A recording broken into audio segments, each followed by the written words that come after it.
Tamika Ferguson. I will be serving as the lead presenter today, and I'll introduce myself as we go on. Also on here we have Dr. Lacey Seaton. Do you want to introduce yourself?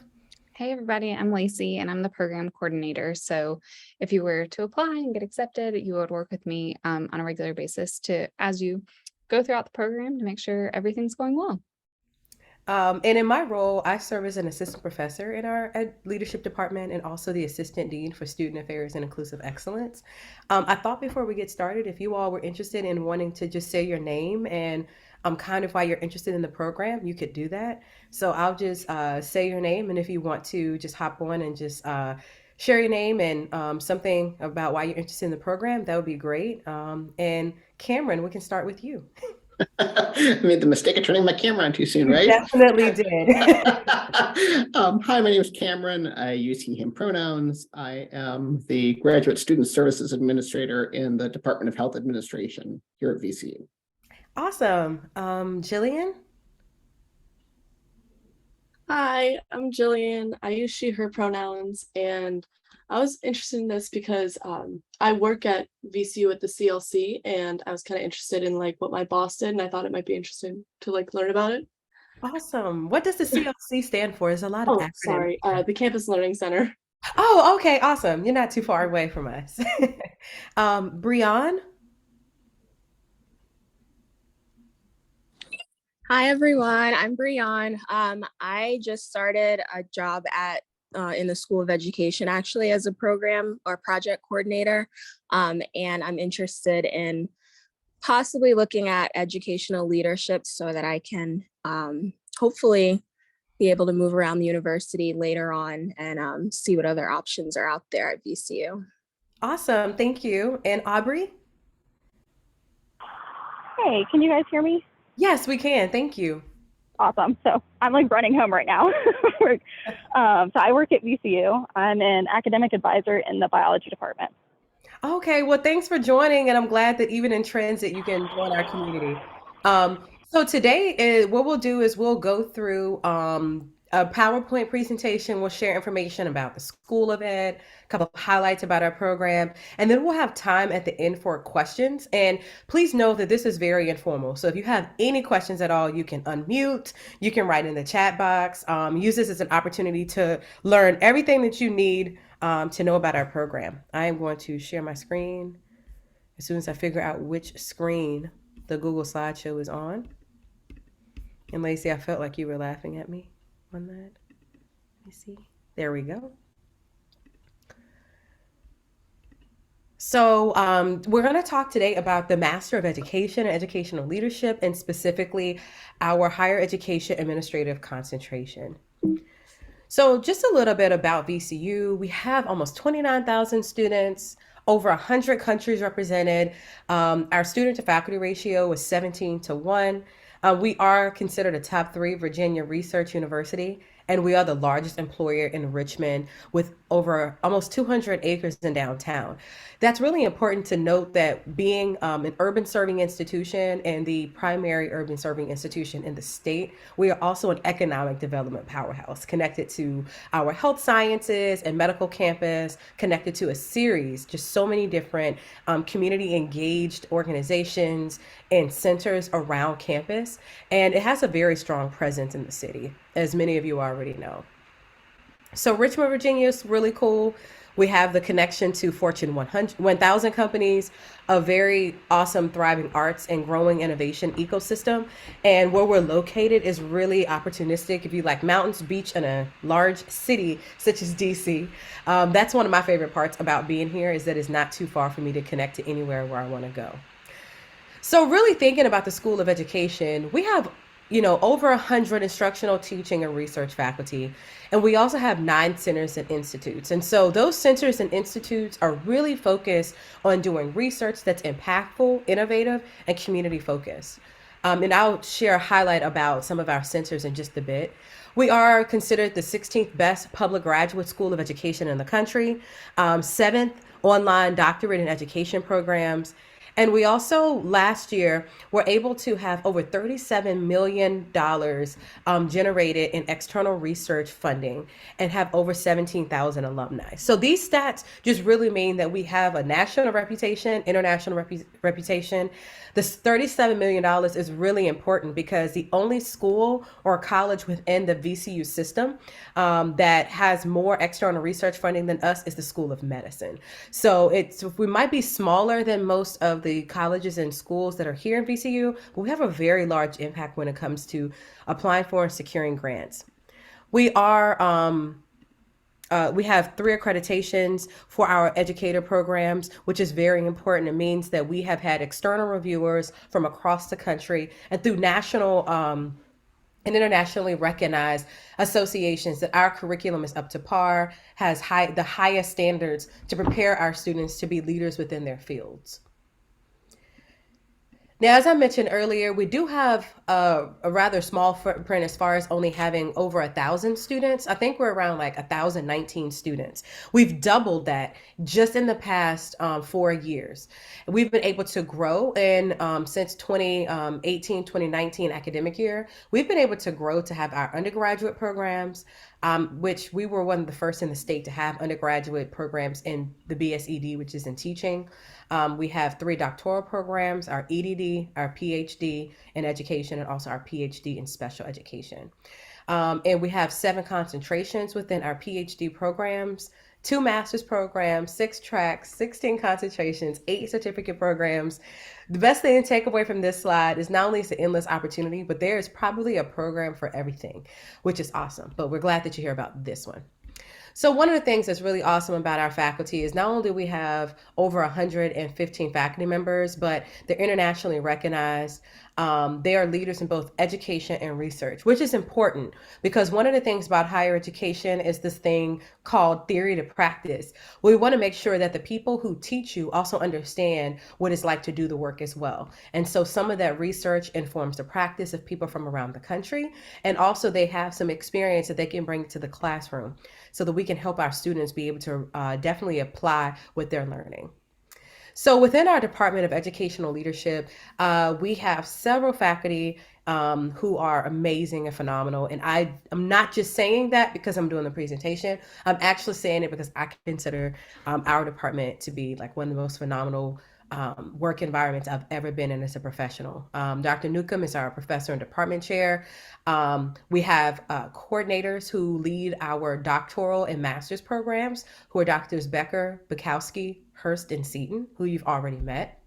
And we also have other faculty that are pictured here that have expertise in areas such as working with K-12 leaders and school boards, working with principals, thinking about sexual assault and sexual harassment within school systems, school desegregation, higher education diversity and equity, organizational leadership, diversity, equity, inclusion, supporting teachers and doing impactful research about K-12 systems.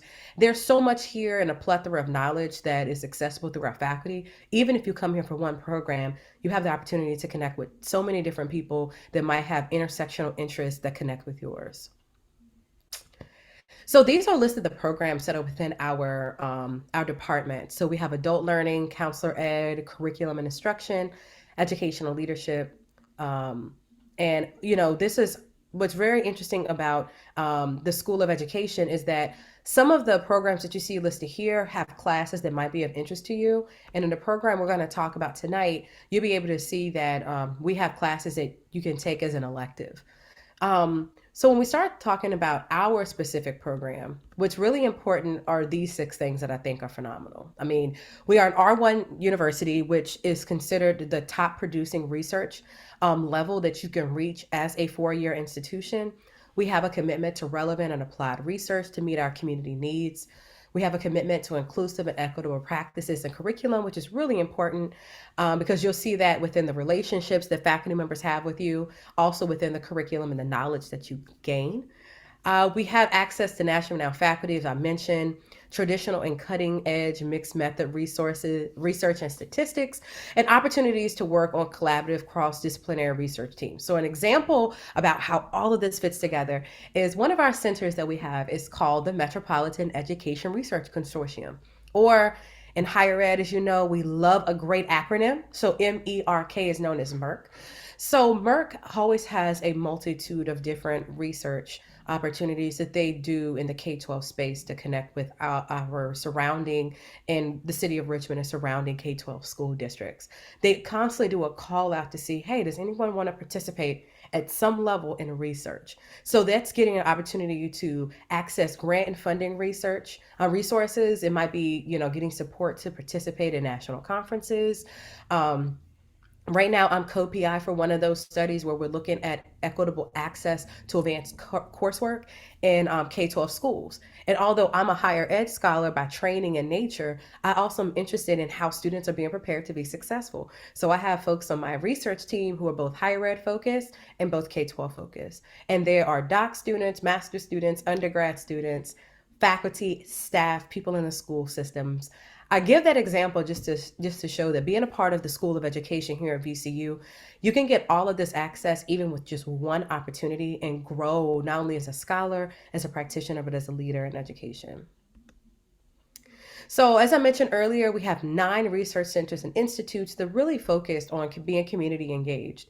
And I talked about Merck. We also have MERIC, which is known as our Minority Equity Retention and Recruitment Education Center. We have the Literacy Institute, Partnership for People with Disabilities, Center for Teacher Leadership. There are so many ways in which the School of Education is not only engaged with the community, but located within the community and doing work with and not for. And I think that's really important when trying to decide what type of program you want to be in, is to get an idea about how that school's footprint and how that program's footprint fits within the communities in which it exists.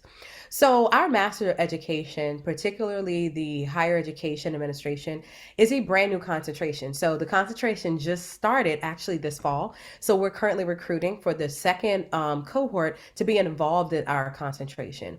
It's 30 credit hours, which is really important because it means it's a little bit shorter. So it's 5 classes that everybody has to take in the Master of Education program, and then 5 classes that are particular to this concentration. And we'll review that in just a little bit.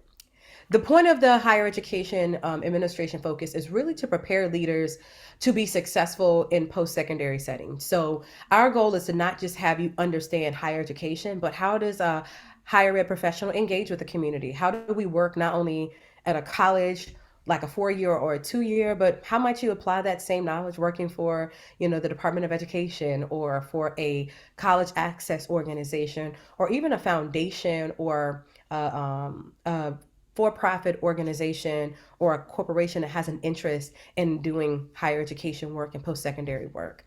There's an optional internship opportunity, and it's offered online and face-to-face. There is an asterisk, and we'll come to that in a little bit. But our program is really flexible. I think it's fun, and it's enough information and amount of time where you can leave feeling like you can be impactful in whatever that you do.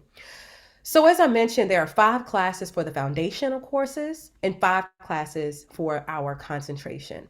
And so our foundational courses really are focused on these general, not very higher ed or K-12 or leadership specific skills. We really want people to be these well-informed leaders. So we think about yourself as a leader, thinking about leading change and improvement. It's becoming more and more apparent that the longer we're in higher education, we see all of the change.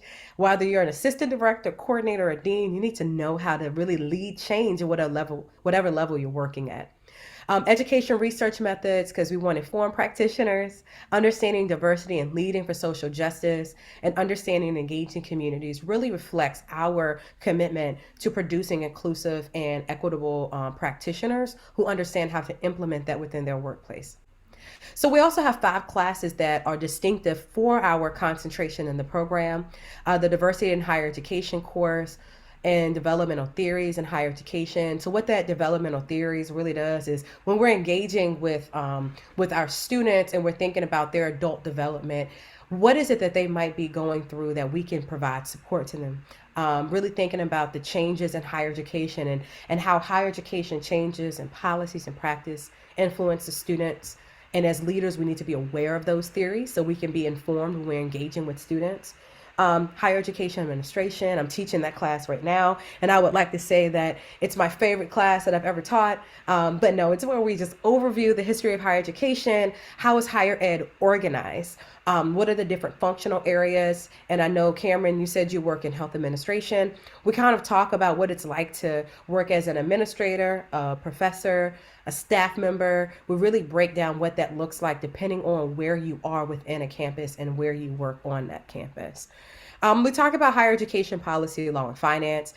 This is becoming such a major issue and challenge because our policies dictate our practices, the laws govern how we make those policies, and the finance really tells us whether or not we can afford those ideas that we have. And so having this class really helps us to think logically and be more informed at the table as leaders in higher ed. And then we have the opportunity for an elective course. So that elective course can be, you can take it either through our department or through others. And again, it could be the internship class, for instance, if you want to gain more professional experience in a different area or department. So the schedule really is you begin in August with the fall kickoff with the regular all the other students on campus, and we go through December. Spring is around. It's usually after Martin Luther King Jr. Day, and goes through early May. And then summer begins late May and runs through early August. And so you are encouraged to take summer classes just in case you can graduate earlier, or if there are summer classes of interest to you. So our admissions requirements are pretty straightforward. We have an online application and a pretty generous application deadline of April 1. That gives you some time to think about what you want to do and preparing your references and your statement of intent. We do require 3 academic or professional references. I would suggest strongly that you have a mix or a blend. We want to know from your references how you've handled academic work in the past, and if you are a professional, how you are as a leader. Those are very important for our department when we're reviewing it to make assessment about your application package. Transcripts from all previous institutions, and those are not in informal. I forgot the name of it. It's like formal or informal. Lacey, you know what I'm talking about. I have no idea. Yeah, official or unofficial. Thank you. You can use your unofficial transcripts in the application page, but ultimately before a formal decision can be made, you have to eventually have submitted your official transcripts. And I am going to circle back to the schedule piece for just a second to say, there is one class in the sequence that you, at some point, there's 2 that are recommended in your summer. We'll talk about it more when we get to the schedule, but we put that in there just to give you a heads up that you very likely will need to take a summer class at some point. Yes. And then we also have a statement of intent. That statement of intent is really, it's your voice when we're reviewing your application. We want to know why you're applying for this program. Why here? Why now? We want you to tell us more about your leadership philosophy and what has been your involvement in higher education as it relates to obtaining a master's degree in higher education. And so also we want a GPA of 3.0 or at least within the last 60 college credits. That's really important. And this is a requirement for the graduate school. So that's pretty straightforward. But one of the things you see here, it talks about holistic admissions. We don't just look at your GPA. We don't just look at, oh my gosh, they're such an awesome writer. We really do take a look at your entire package and make an informed decision about everything that you've submitted. So some of our financial resources are that you can visit. You'll get a copy of this PowerPoint as well. But you can visit the graduate version of our tuition calculator. You can type in some information and it'll give you an idea of what to expect financially. We also have hubs for newly admitted students, which has links to scholarships, financial aid information that you can apply for. And we have our own School of Education financial counselor, and she's able to provide assistance specifically to students who are within the School of Education. And so there's always going to be some sort of support for you to navigate this so you're not kind of just out there by yourself figuring this out. So, course modality is really important. If you're taking this program online, or the courses that are offered are online, we are not fully asynchronous. We do have synchronous sessions where that means all the students in the class comes together either on alternating Tuesdays or Thursdays. There will be a minimum of 3 synchronous sessions throughout the semester, and the maximum number of sessions is indicated by the dates in the course schedule. So if you apply and you are accepted and you go to register, at the time of registration, you'll see all of the dates of the classes that will be there. And it's really important that you see that we like synchronous sessions because community building relationships amongst you and the faculty member and also your classmates is really important to us.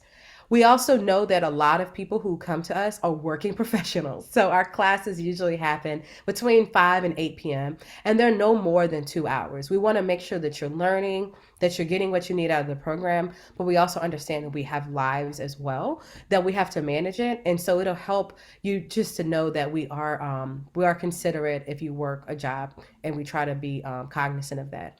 And then once you are in the course, the faculty member who you will have will notify you of what time frame the class will be held. So for example, my higher education administration course, we meet on Thursdays, and we meet from 5:30 to 7:30. And I remember when the students first got into the class, and I said, so what do you think about meeting, on Zoom for 2 hours? And they were like, this is going to be a long time. We run out of time every class. It never fails. Whether we have a guest speaker or presentations, or we just keep talking. I sometimes have to cut them off and just end the Zooms when they break out into breakout rooms because they talk too much. But it's okay. That means that we're doing good. When you do apply for admission, we do ask that you indicate your preference of either virtual or face-to-face instructional modalities. And so what that really is that we can't make certain that we're going to have everything face-to-face or everything virtual. We really are student-centered. So what that means is if everyone applies and wants to be online, we will provide online classes. If everyone applies and says they want to be face-to-face, we will have face-to-face classes. And what tends to happen is we have a blend. And so we want to make sure that we are prioritizing student needs when we're deciding what is the modality of the course, but that you're also having a say in that. And I think that, to be very honest, I haven't seen other programs that really do this, where you can have the option to share what your preferences are. So as Dr. Seaton was alluding to, this is our scheduling and course progression. And so for 30 credits in part-time, you can do it within 2 years, which I think is phenomenal, because some programs, when I got my master's, I went full-time for 2 years. And I think that it's great that our program allows for that same balance over 2 years. So this would be the way in which you would take the classes, and you can kind of take a second here and look through it and see the organization, just to take it in for a little bit.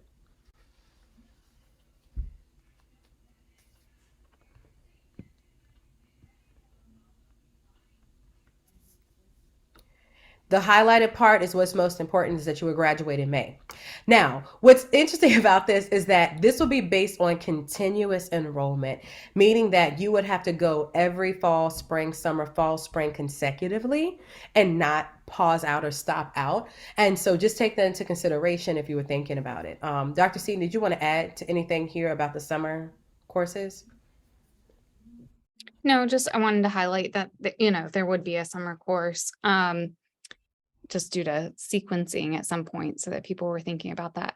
And then I would also, one other quick adjustment would be that the class time is usually within the time frame of 4 to 8. Sorry for any confusion, with the intention that if we can hold classes later, we will.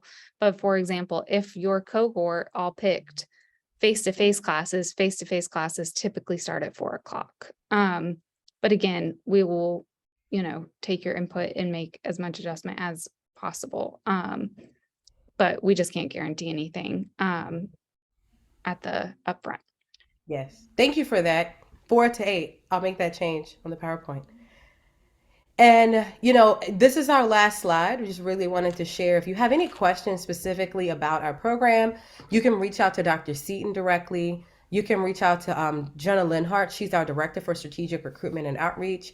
Or if you just have questions about something you learned about the department, Whitney Newcomb, Dr. Whitney Newcomb is our department chair, and she'll be also able to handle any questions that you might have broadly. Or feel free to reach out to me. I didn't put my email address here, but I'll put it in the chat box. So now is where we can just pause. And if you have any questions,